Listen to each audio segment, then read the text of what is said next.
Subscribe now and press the bell icon. Never miss an update. ये देख रहा हूँ कि गुजरात के नगर निगम के चुनाव में भारतीय जनता पार्टी को हराने के लिए आम आदमी पार्टी के कार्यकर्ता बहुत मेहनत से काम कर रहे हैं।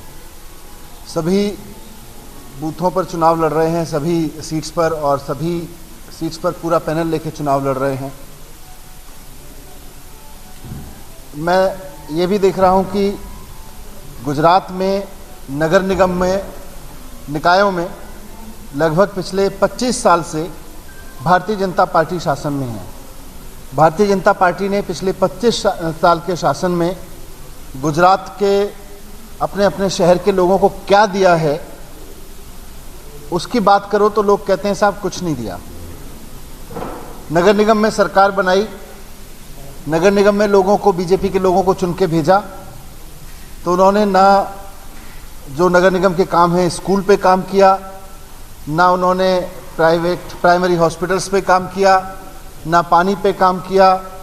तो ये सारी चीज़ें लोग देख रहे हैं और थक चुके हैं। लोग हराना चाहते हैं भारतीय जनता पार्टी को नगर निगम में, लेकिन अभी तक कोई विकल्प नहीं मिल रहा था।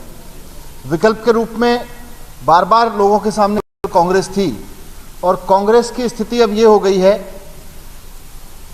कि लोग मुझे खुद बता रहे हैं साहब कांग्रेस विकल्प के रूप में थी तो चुनाव तो लड़ती थी, लेकिन कांग्रेस हमेशा बीजेपी को जिताने के लिए चुनाव लड़ती आई है। कांग्रेस की हमेशा स्ट्रेटेजी बीजेपी के दफ्तरों में बैठ के बनती रही है। यहाँ तक कि कई मामलों में तो बीजेपी के दफ्तर में बैठ के कांग्रेस के टिकट तय होते रहे हैं। उसके बावजूद गलती से लोग अगर कांग्रेस के कुछ लीडर्स को वोट दे देते हैं, तो लोगों ने यह भी देखा कि जिन लोगों ने बीजेपी को हराने के लिए वोट दिया कांग्रेस को, उस भावना की चिंता ना करते हुए, उस फीलिंग की चिंता ना करते हुए कांग्रेस के जीते हुए नेता भारतीय जनता पार्टी में चले गए। तो ये एक सैड सिचुएशन। कांग्रेस की हमेशा स्ट्रेटेजी बीजेपी के दफ्तरों में बैठ के बनती रही है। यहाँ तक कि कई मामलों में तो बीजेपी के दफ्तर में बैठ के कांग्रेस के टिकट तय होते रहे हैं। उसके बावजूद गलती से लोग अगर कांग्रेस के कुछ लीडर्स को वोट दे देते हैं, तो लोगों ने यह भी देखा कि जिन लोगों ने बीजेपी को हराने के लिए वोट दिया कांग्रेस को, उस भावना की चिंता ना करते हुए, उस फीलिंग की चिंता ना करते हुए कांग्रेस के जीते हुए नेता भारतीय जनता पार्टी में चले गए। तो ये एक सैड सिचुएशन लोगों के सामने रही है कि भारतीय जनता पार्टी को लोग हराना चाहते हैं, लेकिन कांग्रेस हरा नहीं पा रही थी। अब लोग आम आदमी पार्टी को इस उम्मीद के रूप में देख रहे हैं। लोग देख रहे हैं कि एक तरफ 25 साल से नगर निगम में, निकायों में सत्ता में बैठी हुई भारतीय जनता पार्टी है, जिसने उनकी ज़िंदगी में, उनके बच्चों की पढ़ाई के लिए, उनके इलाज के लिए, उनके पानी और तमाम व्यवस्थाओं के लिए कुछ नहीं किया। एक तरफ केवल नई नई पार्टी आई है अभी 5 साल पहले, और 5 साल के अंदर अंदर स्कूल में, अस्पतालों में इतना शानदार काम हो गया। दिल्ली में सरकार ने इतना शानदार काम कर लिया कि लोग मिसाल दे रहे हैं उसकी।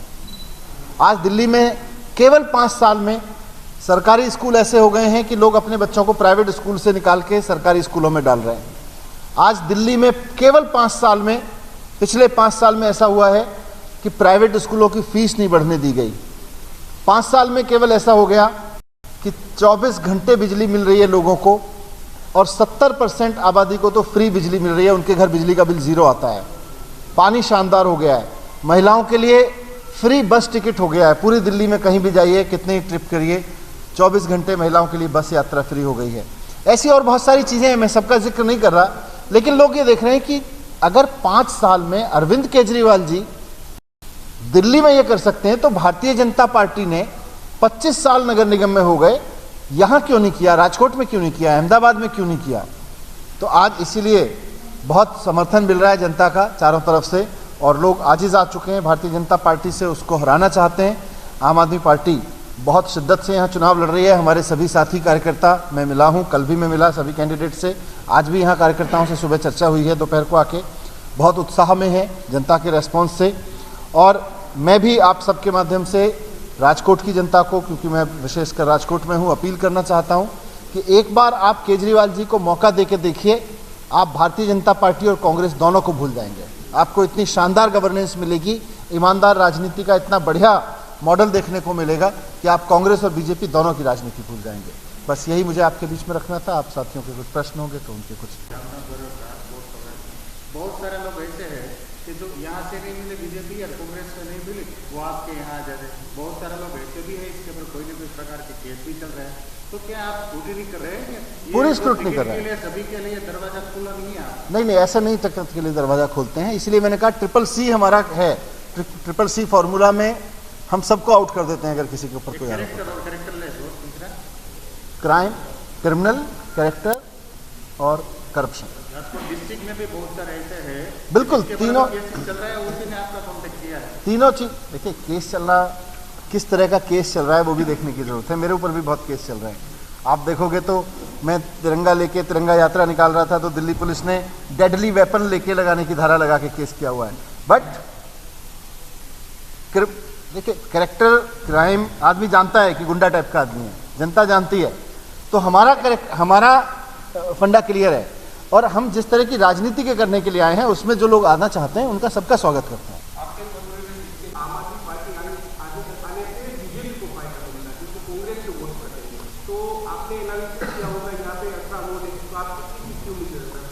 अब सीट तो आपके सामने आएंगी, पर जितना समर्थन मिल रहा है सब तरफ से मिल रहा है कि जी कांग्रेस को कोई वोट नहीं देने वाला, इधर उधर की कोई नहीं सुनने वाला है। लोग बीजेपी से तंग आ चुके हैं। अब मैं कुछ बोलूंगा, आप बोलेंगे पॉलिटिकल पंडित कुछ कह रहे थे। पॉलिटिकल पंडित चुनाव तय करते तो फिर इस देश में पॉलिटिकल पंडित ही चुनाव लड़ लिया करते। विकल्प नहीं था ना मित्र। दिल्ली में भी 15, 20, 25 साल से देखेंगे आप, 2015 से पहले तो हिस्ट्री वही थी। लेकिन जब एक क्रेडिबल फेस आया तो इस तरह से आया कि लोगों ने 70 में से 67 सीटें दी, तो लोग बीजेपी और कांग्रेस को भूल गए। नगर निगम में अगर प्रदर्शन करेगी तो आपका भविष्य क्या है कि गुजरात असेंबली भी आप देख लेते हैं? बिल्कुल, वो तो मुख्यमंत्री केजरीवाल जी पहले ही ऐलान कर चुके हैं कि जो अगले 2 साल में 6 राज्य चुनाव होने हैं, उनमें गुजरात भी है, उनमें चुनाव लड़ेंगे। नहीं, देखिए, हम तो सच्चाई से फंड लेते हैं तो फंड की निश्चित रूप से दिक्कत रहती है, लेकिन जब सच्चाई से लोग चुनाव लड़ते हैं तो हमारे लोग तो चना खा के भी चुनाव लड़ते हैं।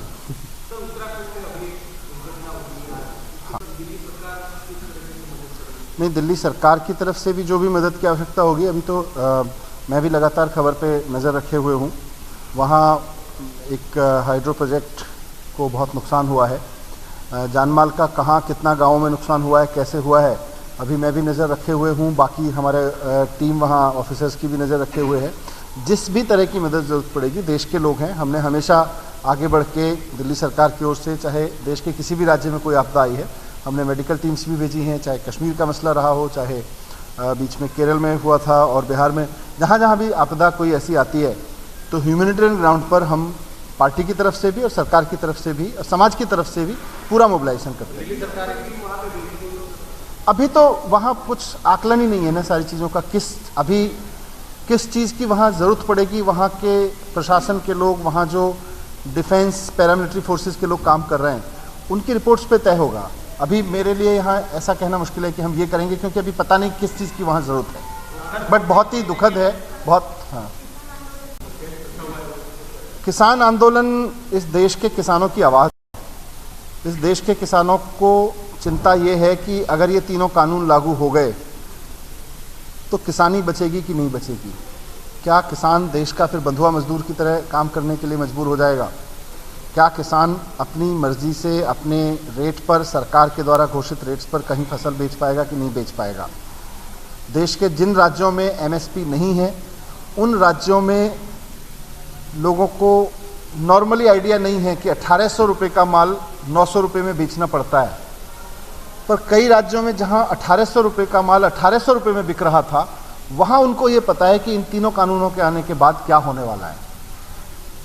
और जहां 1800 का माल 1800 में बिक रहा था वहां भी नुकसान होगा, जहां 1800 का 900 में बिक रहा था वहां हो सकता है 700 में बेचना पड़ेगा।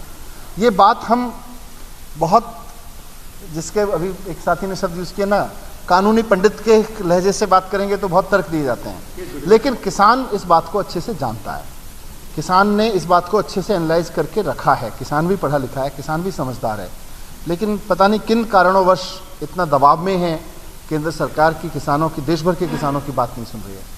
मुख्य मुद्दा प्रचार का क्या रहेगा? मुख्य मुद्दा यही है साहब कि एक तरफ उनके पास 25 साल से नगर निगम में बैठी हुई सरकार है भारतीय जनता पार्टी की, और एक तरफ उनके सामने दूसरी पार्टी आई है जो कह रही है कि देखो दिल्ली में 5 साल का मौका मिला केवल और 5 साल में इतने सब काम हो गया, वही स्कूल जो राजकोट में लगातार बंद होते चले जा रहे हैं। पिछले 2 महीने में मुझे पता चला यहाँ पे 26 स्कूल बंद कर दिए गए।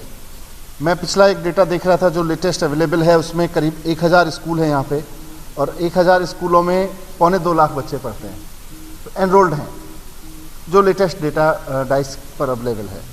अब एक स्कूल में अगर इतने कम बच्चे होंगे और प्राइवेट स्कूलों को देखो तो प्राइवेट स्कूल बीजेपी के और कांग्रेस के नेताओं ने खोल रखे हैं, तो स्कूल चाहिए कि नहीं चाहिए, है ना। आज हम लोगों को यही कह रहे हैं कि साहब आपके वोट की ताकत से प्राइवेट स्कूलों की फीस बढ़ने से रुक सकती है और आपके वोट की ताकत से आपके सरकारी स्कूल प्राइवेट स्कूलों जैसे हो सकते हैं। ये वोट की ताकत है। बीजेपी की नाकामी जो है जिस पर बीजेपी को जाएगा, आम आदमी पार्टी में ऐसा नहीं होता है जी। आपका मैनिफेस्टो आएगा क्या, ऐसा गारंटी करेंगे लोग। हाँ, थैंक यू। सर कि उत्तराखंड के लिए ये नहीं कि बाइक अलग से पिछली बार गुजरात में चुनाव लड़े, अपने पॉलिटिकल हिस्ट्री देखी होगी गुजरात की, तीसरा मोर्चा कभी गुजरात में आगे नहीं है। जो शायद शंकर सिंह वाघेला बना, उसने केशुभाई ने बताया, आप तो जानते हैं, तो आपको क्या उम्मीद है तीसरा मोर्चा गुजरात में चलेगा? तीसरा मोर्चा कांग्रेस है, नहीं चलेगा। तो आप कांग्रेस देखिए, गुजरात में है। कांग्रेस के साथ प्रॉब्लम यह है कि कांग्रेस अब भारतीय जनता पार्टी को हरा नहीं सकती और ये देश को यकीन हो गया है, ये सबको यकीन हो गया है कि कांग्रेस में अब वो दम नहीं है कि वो भारतीय जनता पार्टी से चुनाव लड़ सके, भारतीय जनता पार्टी को हरा सके। आज लोगों को ये लग रहा है, जो लोग भारतीय जनता पार्टी से आजिज आ चुके हैं, थक चुके हैं कि इसको हटाना है, अब उन सबको ये यकीन हो रहा है कि केवल और केवल अरविंद केजरीवाल जी की पार्टी है जो बीजेपी को हरा सकती है। यही उनकी नाकामी है। Thank you. सर और आपका वोट क्या है? सपोज करो